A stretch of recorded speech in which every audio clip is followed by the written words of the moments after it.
Hey everyone, welcome to Princess of Gay. I'm your host Connie, and today we are here with another episode, episode 11 of Chainsaw Man.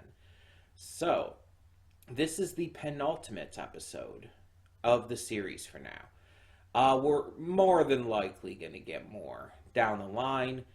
Not sure when though, because Mappa's pretty busy currently. They've got a lot of stuff coming out. They're already announced the uh, season 2 premiere date, season for Jujutsu Kaisen. That's coming in July of next year.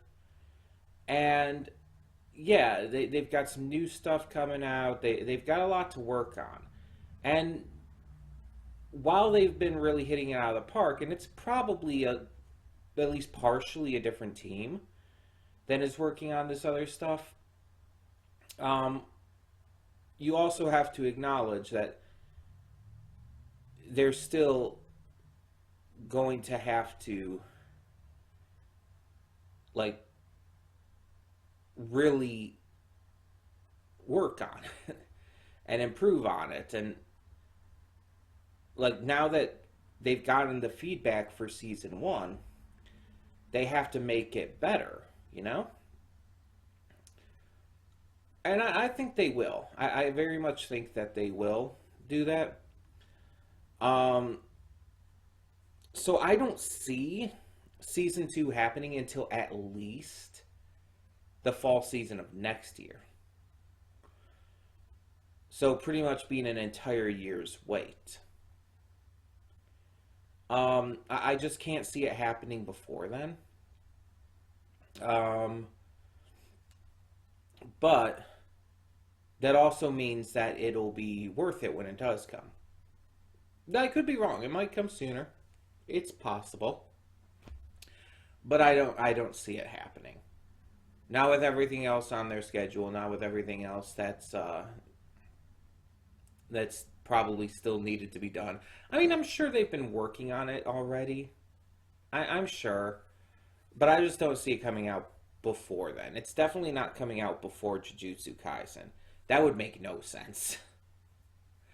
Um, but yeah, that's about right for when I can see it happening.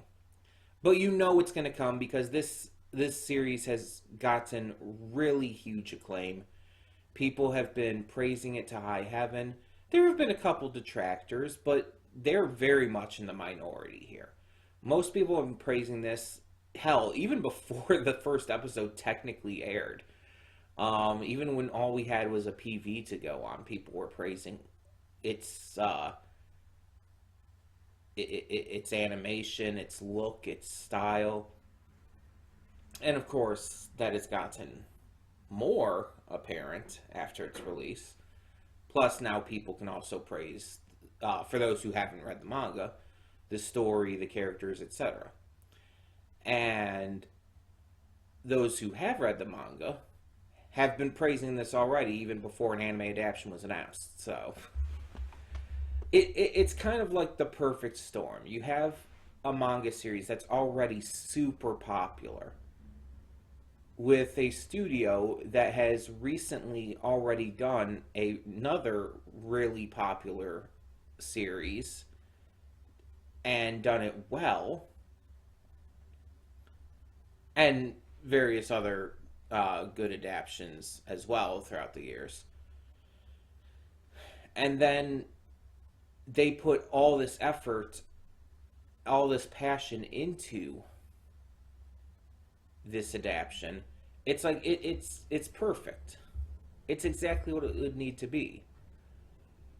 And honestly, with them having handled JJK and the way they've handled Chainsaw Man, I couldn't imagine any other studio doing this.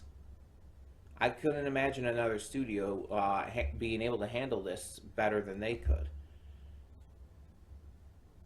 This was exactly what it needed to be in terms of tone, in terms of design, in terms of everything.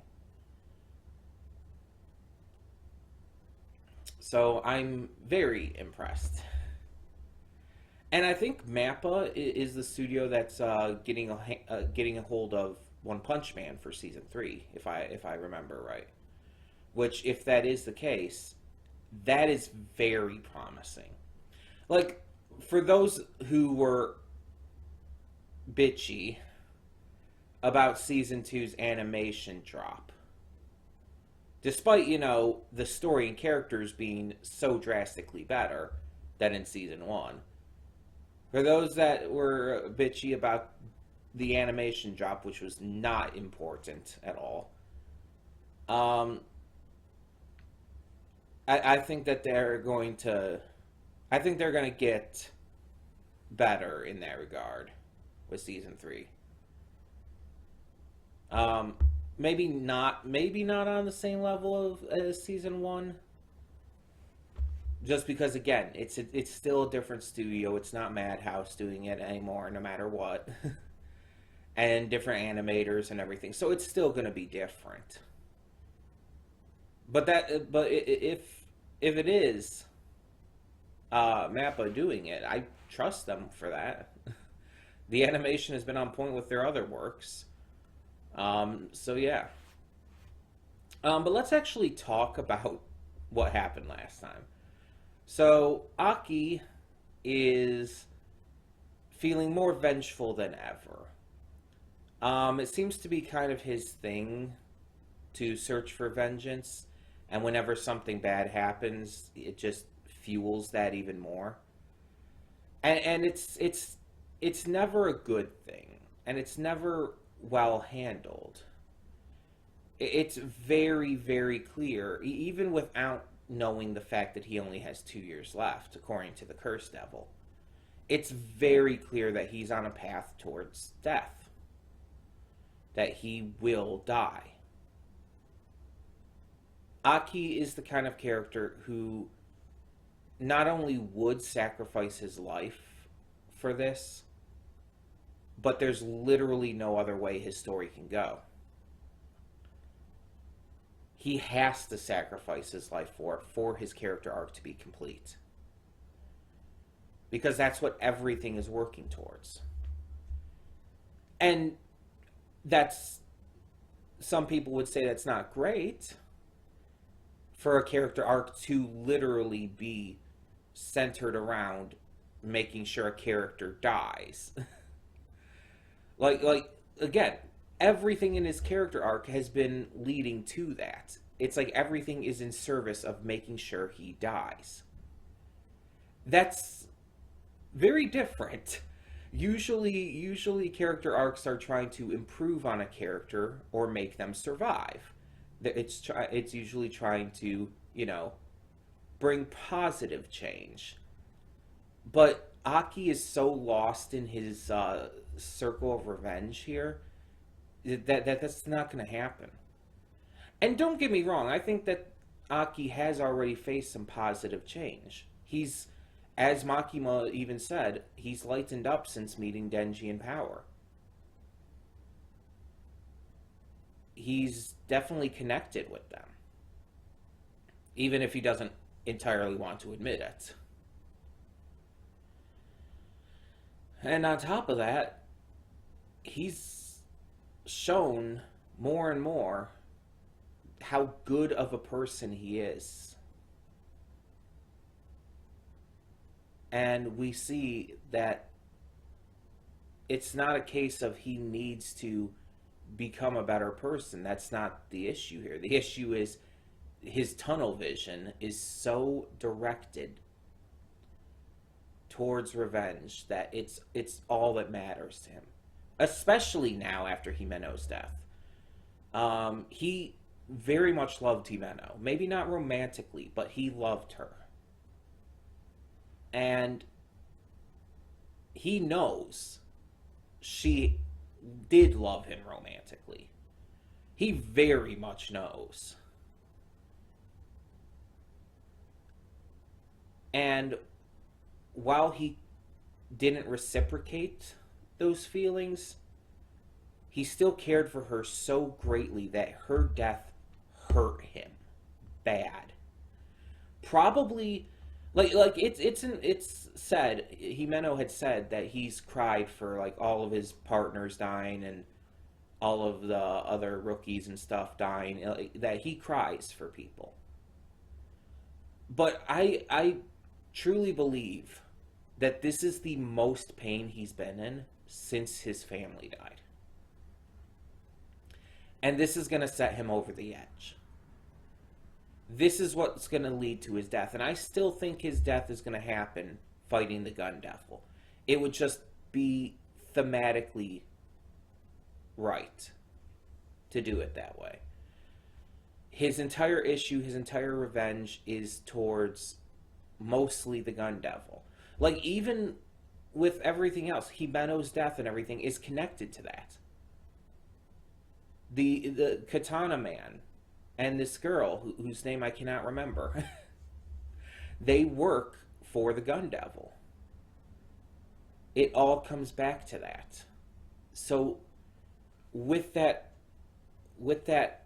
just pain, his need for revenge, and his focus on taking down the Gun Devil, he's gonna die fighting the Gun Devil. And it's probably going to be really, really brutal. And maybe even very sudden. Like, it might just kind of happen. And I think that with this series, that's probably the best call. I don't think Aki's going to have a long, drawn-out death. This series isn't really one that does that. Himeno was probably the only one that they would do that with, and only because her story, her character facilitated that. She having her little inner monologue at the end while she gave up her body in parts to try and save Aki. It's like, that's within her character. But for most of this series and most of these characters, that I feel wouldn't serve them well. You know what I mean? Am I making sense here? But outside of that, Aki is now going to go to the Future Devil. Well, he's already gone there. And he's going to try to get a contract. We don't know exactly how powerful the Future Devil is, but it's implied very. And it's kind of up in the air as to how easy it'll be to get a contract and what Aki's going to need to give up. But I guess we'll see. Meanwhile, during all of this, Denji and Power are brought by Makima to train with Daddy Deadeyes. And while he is constantly boozing up, while he seems kind of out of it, and definitely quite a bit crazy, Daddy Deadeyes is scary strong. He claims to be the strongest devil hunter out there, and honestly, who are we to argue? I mean, we see in Jujutsu Kaisen, Gojo is the strongest curse user. So why can't Kishibe, I believe his actual name is, why can't he be the strongest devil hunter? And based on his moves here, it's like, I honestly, he's not even trying from what we saw. The way he dispatches them so easily and quickly, it's like you could tell he's not even really trying. Which is kind of exciting. And I wonder when we will get to see him try. But we see him take them out fairly quickly, fairly easily, and tell them, it's like, this is your training now. I'm going to be hunting you in order to make you a pair of serious badasses. You just gotta survive. You'll get stronger. You'll get smarter. Just survive. That's basically it. And so after an entire day of this training, he heads home, and Power and Denji on their way back come up with some plans. They decide to be smart. They decide to put on their smart glasses quite literally and try using their single brain cell. And they actually surprise not only Kishibe, but us by coming up with a genuinely good plan. It doesn't work because Kishibe's a lot smarter than that. Not to mention, it's just like it's smart. It's a good plan, but it has holes in it. As Kishibe points out, Power uses too much of her blood at once, causing anemia. It causes her to just be useless afterwards. So if the opponents are able to escape the attack, then she's done for. While Denji is not expecting the opponents to be striking back. With this sneak attack strategy, Denji thinks like, oh, they've got this in the bag because the opponent's not expecting it. But he himself is not expecting that the opponents are going to fight back at him. He wasn't able to see Kishibe's kick coming, and it caused them to lose. But Kishibe, without question, did compliment their strategy. He acknowledged that they did a good job, and this is what they need to be doing. This is what they need to be thinking about. Different ways on how to handle a situation like this that they normally wouldn't. And again, that's genuinely impressive that they impressed him. Again, it wasn't enough by any means, and was very clearly not going to be enough because these two are dumb. But the fact that they were able to rub their single brain cell together and come up with something at least genuinely smart and good is genuinely impressive. I don't know if Power thought of that on her own, because she said she's the one who was coming up with the plans. I don't know if she and Denji came up with the ideas together. I don't know. I don't know, like, who thought of it to what degree and everything. But either way, they did well. Daddy Deadeyes was impressed, but the training is still going because there's a lot that they still have to learn. And so, yeah, we have 2 episodes left. I don't know what to expect. There's still a couple characters in the intro who we haven't met yet, so maybe we're going to meet them. That's all I can really think of, because otherwise, why would they be in the intro for the first season if they're not going to appear at all, you know? That wouldn't make much sense to show a character who appears like in the events of season 2 in the season 1 opening. But either way, I'm very excited to see how this season closes. Like I said before, we might get like one more notable devil fight, but it's not going to be like anything super major.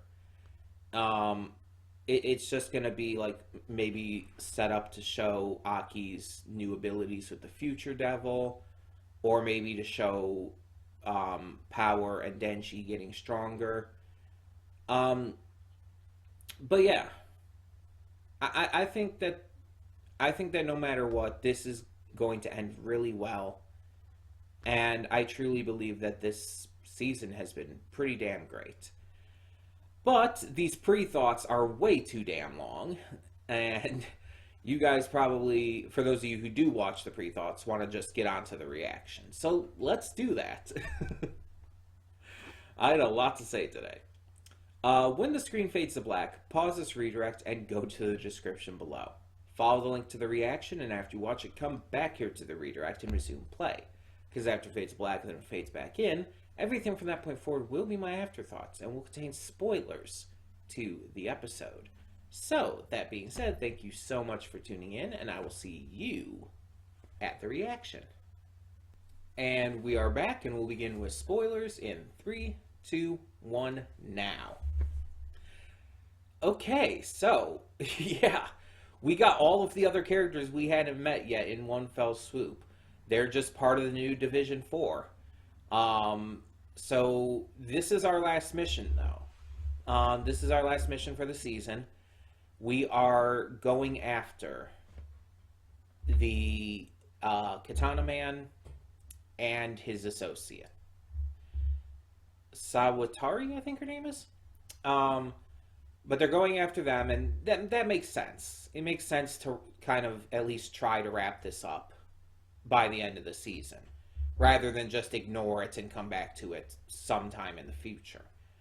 And again, I'm sure this is how it went in the manga too. So, like, wrap this up by, I don't know, the end of a chapter or something, whatever it went by. I don't know. You know what I mean. But either way, or I guess a volume, maybe. But, so yeah. We see a lot in this episode. So if there's anything that I forget to mention and you want to know my thoughts about, please feel free to ask. So we see a couple things. And before we get to the raid at the end, I want to touch on a couple others. We see that Power and Denji are making headway. They are actually getting stronger. Kishibe continues to genuinely be impressed by their growth, and he is even saying, like, okay, we don't need to train every day now. We can go to once a week. But he then tells them, of course, about the actual mission they're going to be going on and everything on top of that. So they are making improvement. They are already notably stronger than they were before. That's without question. And we also see Kishibe meet with Makima to just kind of debrief and everything. But also he takes the opportunity to ask her if she knew all of this was going to happen with the attack on them, and just let it. And he says, like, I don't really care if you knew. I don't really care if you even kill a bunch of my dogs. As long as you're doing it for humanity. As long as you're doing it for the greater good, basically. And he never really gets an answer. She gives what is very clearly a lie to him, which he calls out. She never really, like, it's just an empty lie. And it's like, it's very obvious. It's so blatantly, like, milquetoast of a line that she gives, that it's so obvious it's bullshit. And he calls her out. He tells her straight to her face, "You're a liar." Which, I mean, she didn't kill him, so I guess she probably needs him alive for something. So there's that. But then she goes in to talk with a crime boss. And there's the couch. And I'm sorry, but they had to know what they were doing. Is that in the manga? Did the creator put that in the manga? Because if so, that has to be intentional. Like, I know the series references a lot of shit. The creator is a cinephile who puts a lot of references and themes and ideas into this. And it's definitely been taken even further by the anime, with even a lot of its shot composition being based off of famous directors like Quentin Tarantino and Sam... oh my goodness. I just had his name in my head. I hate that so much. Sam Raimi. For some reason I wanted to say Ridley. No, Sam Raimi. But it's like, the anime is actually improved on that greatly. And I've seen some manga screenshots and all, so I can actually say that. I've seen some comparison shots, and it's like the anime is so drastically better. It really is. Like,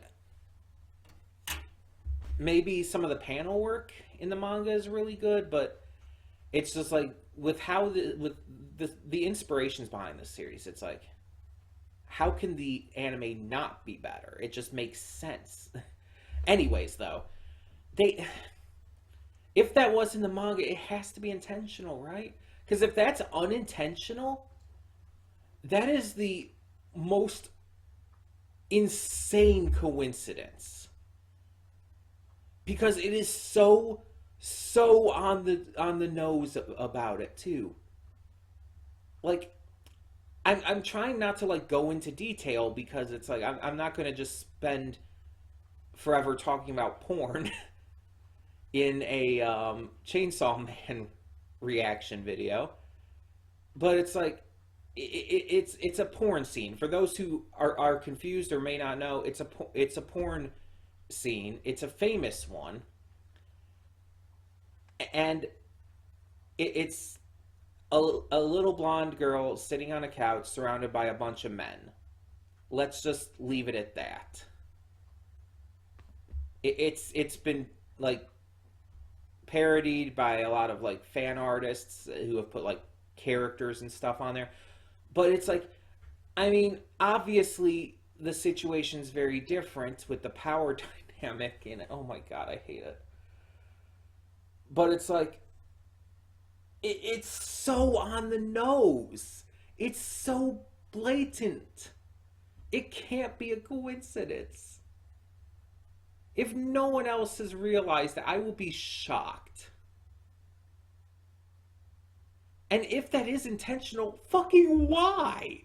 Why would you do that? Again, I know Makima is canonically super hot. Like, that's actually part of her character. She is very canonically hot.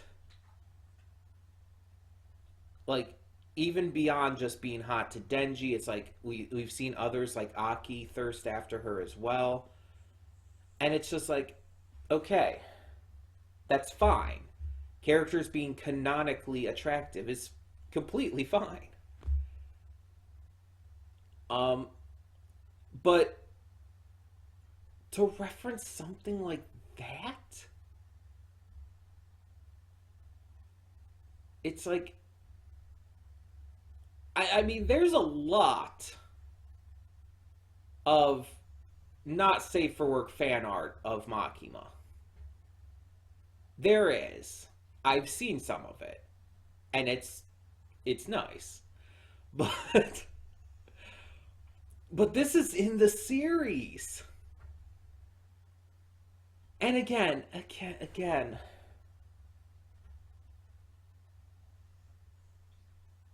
it's like, if this was not intentional, it is the most insane coincidence I think I've seen from something like this in media. Like, you could bet your ass there is going to be a lot of hentai drawn of this scene. I'm sorry for focusing on this for so long. A lot of you are here not to hear me lose my mind over a possible porn reference being in this series. But this is an adult series. Very obviously. Chainsaw Man is for adults. With all the gore, the language, the just everything about it, really. It's not meant for a younger audience in the first place. And all my videos are age restricted, so there's that too. But it's like, this is not what I expected, nonetheless. Like, even for, even for a series that has had multiple characters now, like, get their boobs grabbed, both Power and Makima, Makima has been very sensual. Yes. That scene with Denji is very much a thing. We've seen even Himeno have some insanely adult moments that almost went too far, but luckily did not. But even with all of those, it's like, yeah, like those were like sensual, sexual scenes and everything. But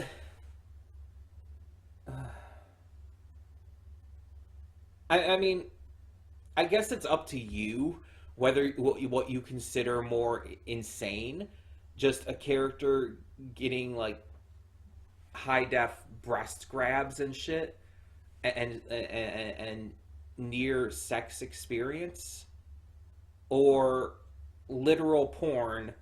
One of the most famous porn scenes, probably ever, being referenced. Like, what's crazier to you? Because for me, it's the porn scene. I mean, I've seen like, plenty of stuff with characters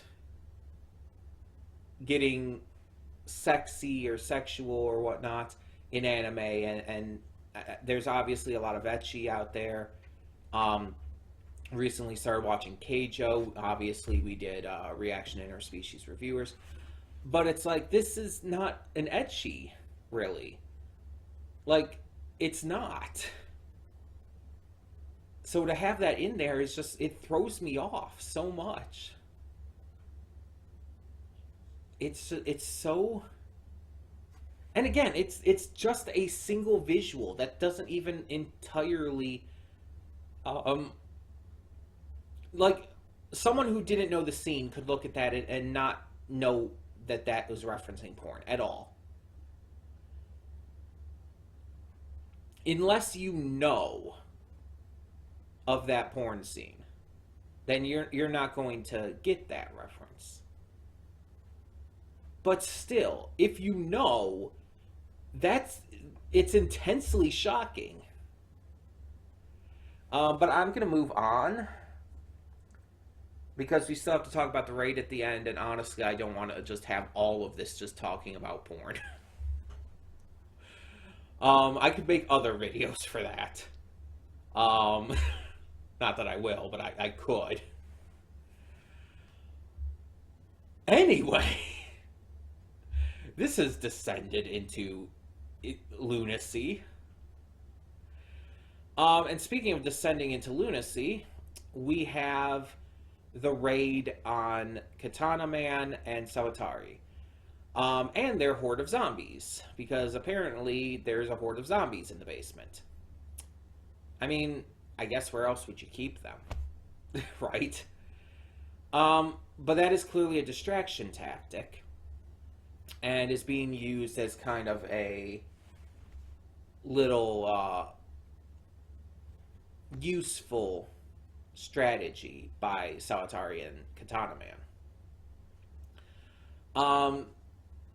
They're not really expecting too much to come from that. They acknowledge the bite is infectious thing, but they really don't. I don't think they expect much from the zombies, to be fair, especially since they probably don't have any orders, right?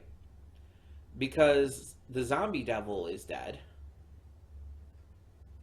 and if the zombies were created through the pact with Katana Man's grandfather, the Yakuza boss, and he's dead, I mean, who's going to control them?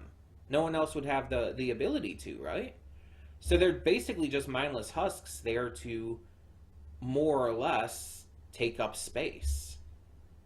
They're not really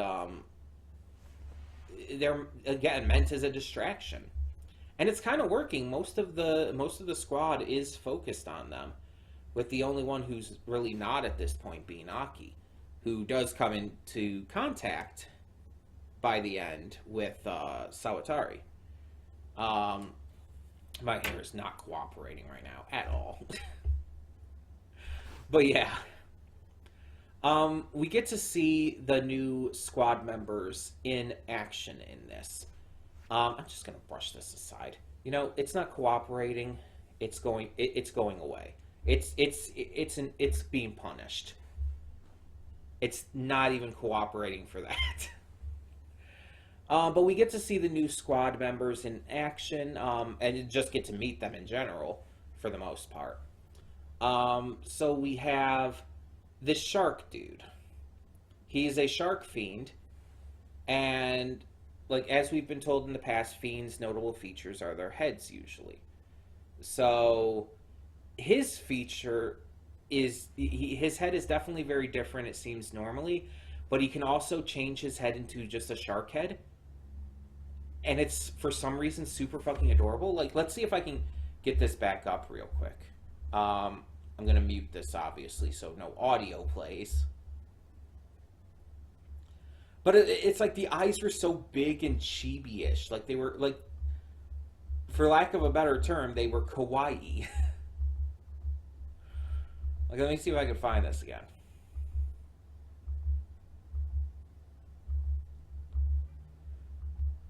Also, he can swim through solid matter, which is pretty interesting. But yeah, it shows like this shot of him with the violence fiend, and it's just like this big shark head on what looks like a human body, which it actually is a human body because he's a fiend. But it's like there's 3 eyes on one side, so presumably 6 eyes in total, and they're so big and round and chibi-ish. And he also has this like silly little smile, and it's like you're adorable.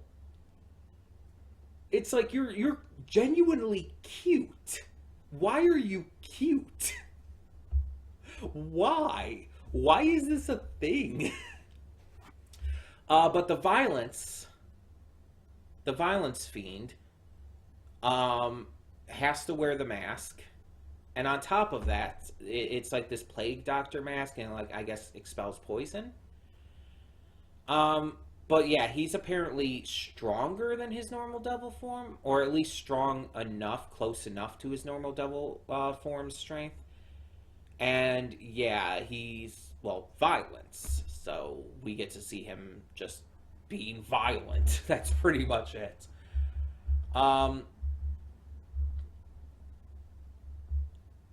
Then we see like this lady who at first they mistake for a human. She's like this really pretty,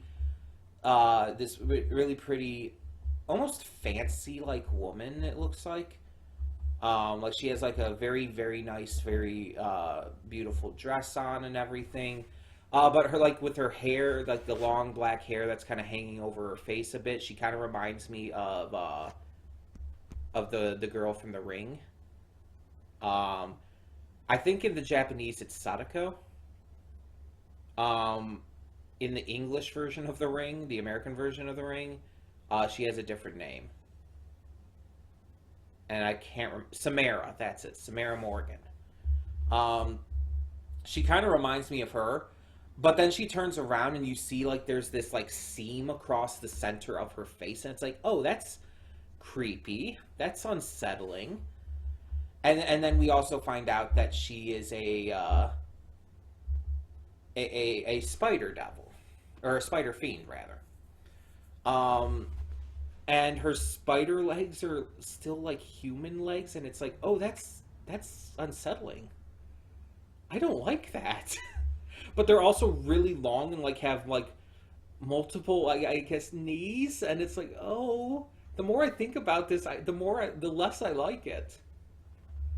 It's like, you're really pretty, girl, but there's so much about you that I hate. And why do you have the seam on your head? Does your head like split open or something? Like, what? And it's like, obviously, like, arachnes or jiragumos or whatnot, spider humanoid creatures have been in various media. I think arachne is technically the more accurate term. Let me look that up. Because those are two different things. Jiragumo. And I misspelled it, but actually I was right. It's Jorogumo, not Juro. And apparently, it's more than just a spider. Like it can take multiple different forms. Shapeshift into a beautiful woman.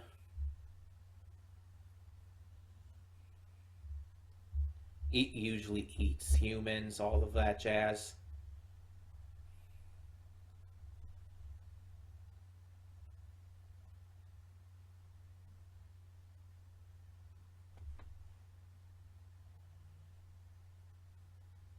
Yeah.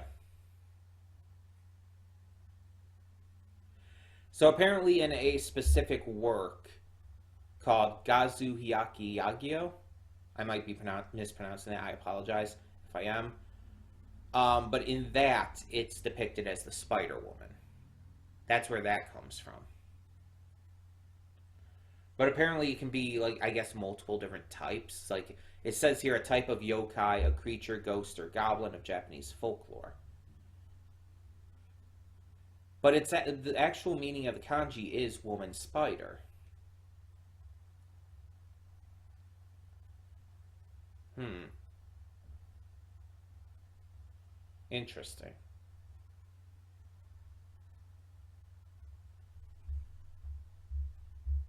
So yeah. Um, but there's also like the term arachne,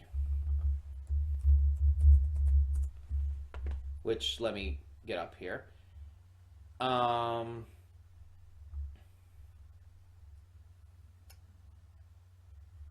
no, I'm not talking about like maybe I am. Hold on. Let's look up creature.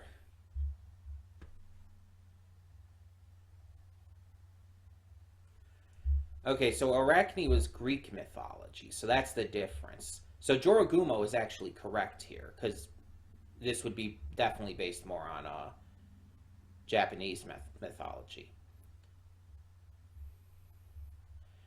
And so within the lore, Arachne was a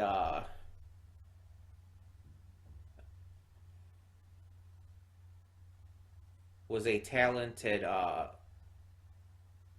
spinster, I guess you could say, um, who challenged Athena and claimed to be better than her. And according to this,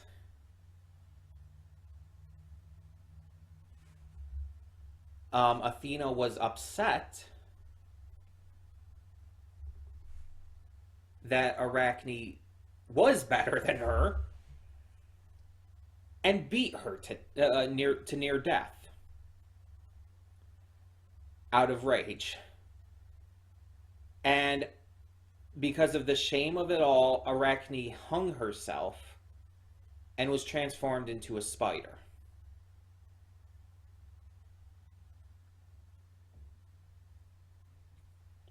So that's a thing.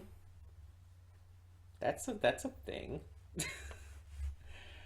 um, I've heard of the story before, but not like I never really knew much about it. I'm like knowledgeable about some parts of Greek myth, but not all of it. So like I did not know like the full extent of the story, but wow. But yeah, so that's where the Arachne specifically comes from in regards to mythology, Greek myth. But Jorogumo would be correct for this. So she's a Jorogumo lady, and that's pretty freaky. Um, Most of the time, she assumes human form, as it says here, but she can go into her spider-like form and seems pretty damn effective, which makes sense because going with the entire devil power linked to the fear, spiders would be pretty scary. Like spiders would be a pretty high fear. In fact, I think it might actually be one of the top fears, one of the just top most common fears. So yeah, I would think that a spider devil and by extension fiend would be pretty strong, all things considered. Same with sharks, honestly. A lot of people do fear sharks. Um, and violence, of course. Now the angel devil is interesting because it's like I can see people fearing like heavenly beings like that and all, but that one is like maybe it's just not as big a thing here in America. It's like that's something that just wouldn't come up a lot. But the angel devil is introduced really interestingly. Um, Comes in, takes a zombie head, and starts eating it. I mean, okay, my dude, do as you will. You enjoy that snack. Um, I guess it's okay for a devil to eat that, but okay. Just starts eating, just starts chowing. The angel devil seems very lackadaisical, while all the others seem to be a lot more excitable. Well, except maybe the spider fiend. She seems a little more calm and collected until she's fighting. Um, but the angel devil seems very lackadaisical and very not lazy exactly, but just not really willing to fight a lot. It seems like they are not super fond of it. And according to this, the angel devil has no enmity towards humans, so there's no ill will there, unlike with other devils. But apparently, that if you have physical contact, your lifespan gets drained away. And I assume it's kind of like a continuous thing. Like the longer you have physical contact, the more of your lifespan is drained away. If you like touch for a second, like maybe you'll lose a year. But if you hold on for like a minute, maybe 10 years go away. Something like that. I don't know exactly how it works. I might be completely wrong.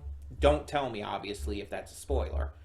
Um, but yeah, pretty interesting nonetheless. And they ask Aki for a handkerchief. They get it, and are even a little surprised that Aki is that willing to get close to them. And it's like, well, yeah, I mean, we're not having direct physical contact through something else. It should be fine. And honestly, I don't think he cares at this point. Like his lifespan is already shot. It's also a little unclear if it's an active effect or if it is just passive. It seems like it's passive. It seems like it's not something the angel devil actively chooses to do, but rather it just if you touch the angel devil, if you have physical contact, your lifespan gets drained. It seems like that's the case.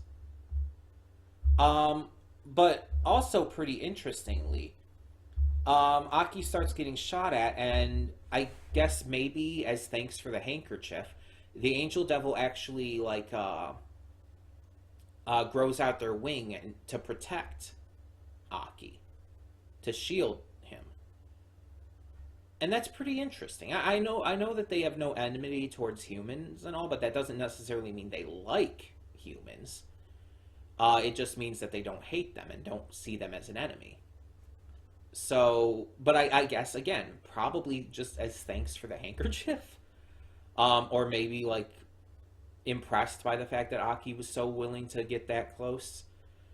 Um, but I kind of dig their attitude. I kind of dig the lackadaisical attitude. Um, Also, like while the shark fiend in the shark head form is legitimately for some reason adorable, outside of that, probably the best looking new squad member is the angel devil, like in terms of just general design and also attractiveness. Mind you, we don't really get to see the violence fiend because of the mask, but based on even with the mask and everything and the hoodie, and it's like, yeah, it's a good design. Plague masks are cool. But it's like the angel devil's design is so simplistic but somehow works on every level. The suit, the long messy red hair, the glowing halo, the large white, almost kind of fluffy, I guess you could describe them as, large white fluffy wings. Even the kind of like just um, almost bored look on their face. It's like it's just a really genuinely great design. Sometimes designs don't need to be overly complicated to be good.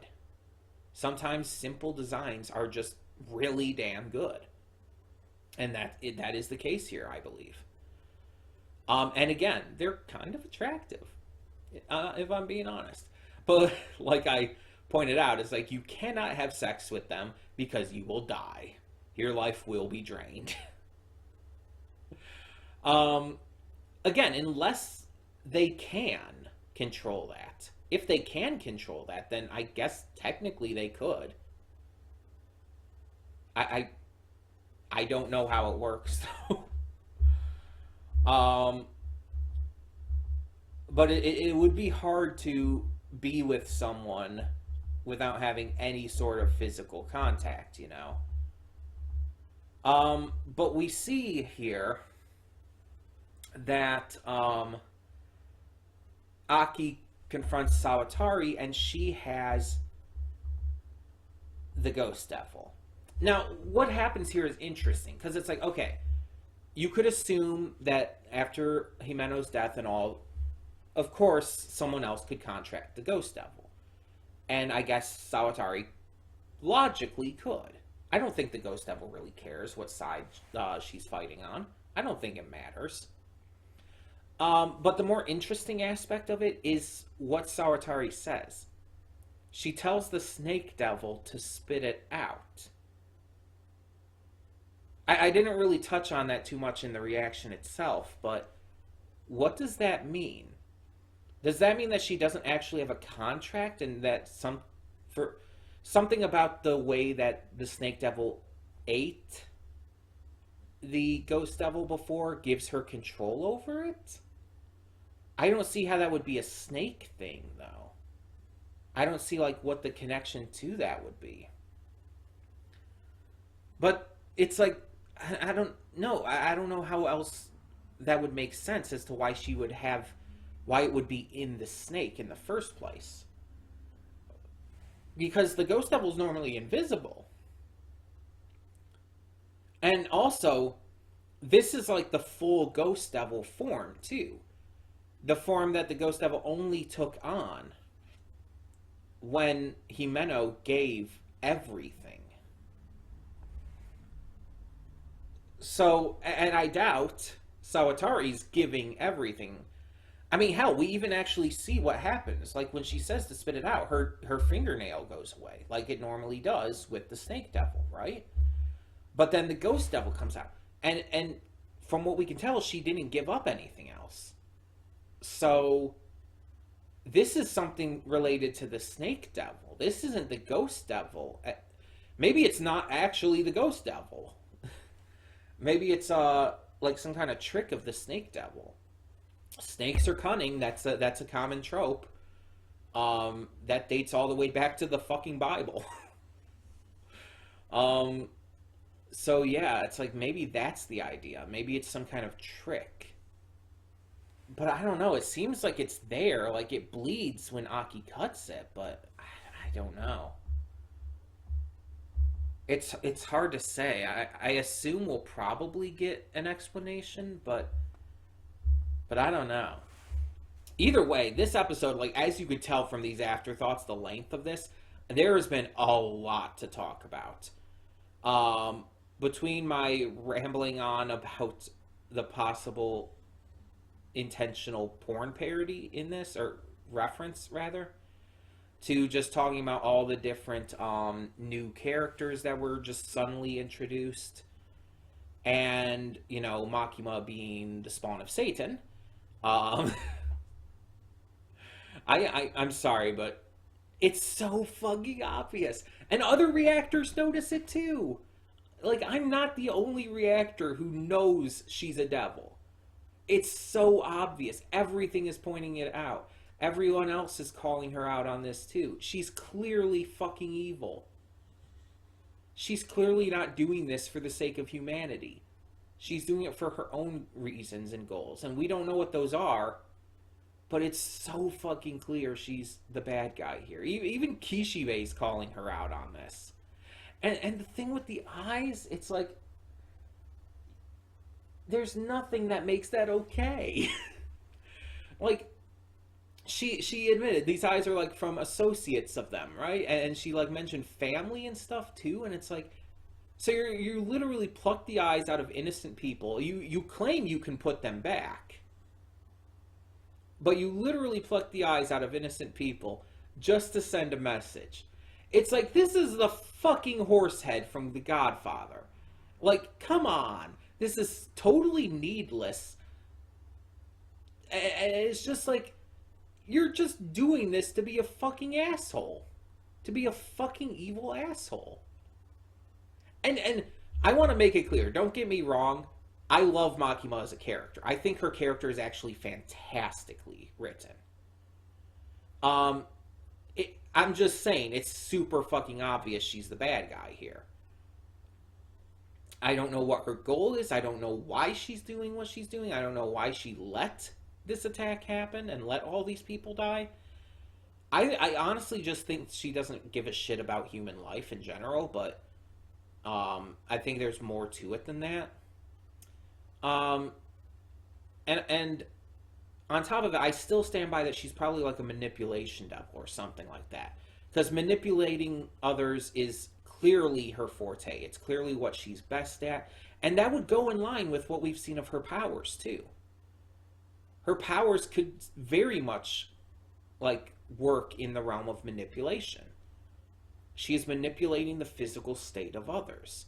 Whether that be to compress them into a bloody mess, or to manipulate their physical state to cause them to pass out and have nosebleeds and all. It's like that's very much in the realm of manipulation. And manipulation would be something that people are afraid of. Very much so. So it's a very reasonable guess based on all of the evidence we've seen. But it's like, we've seen, like, it's been obvious she's been, like, manipulating everyone, using them, and it's obvious she's the bad guy, but this episode did take it in another level with the eyeball thing. And honestly, just her entire presence and the way she was speaking to them and everything, especially after the eyeball reveal, she's genuinely scary. Like, she is legitimately scary in her tone, in her mannerisms. She is a genuinely terrifying person, or devil, I guess. And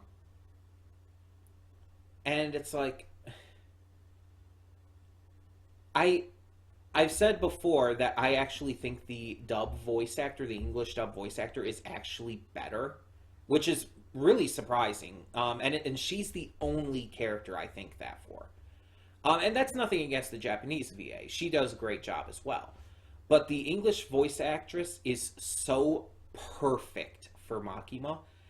I can't wait to see that scene in the dub.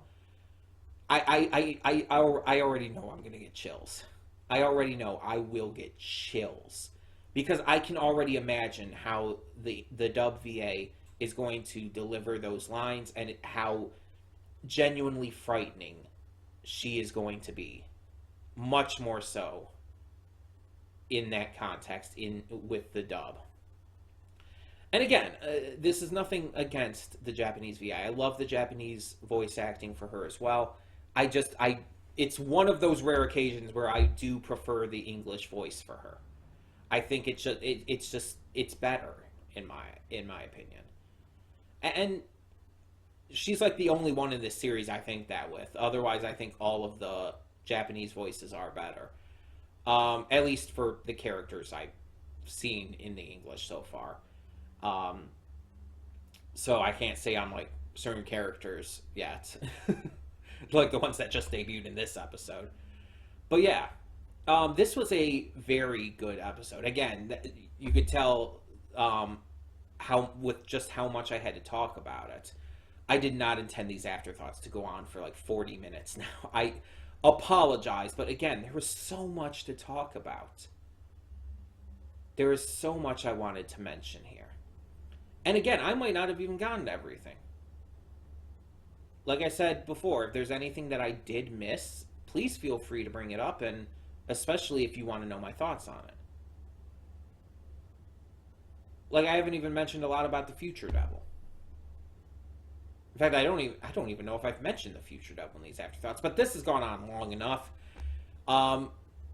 If you want to know my thoughts on the future devil outside of what I said during the reaction, that's something you could definitely ask about in the comments.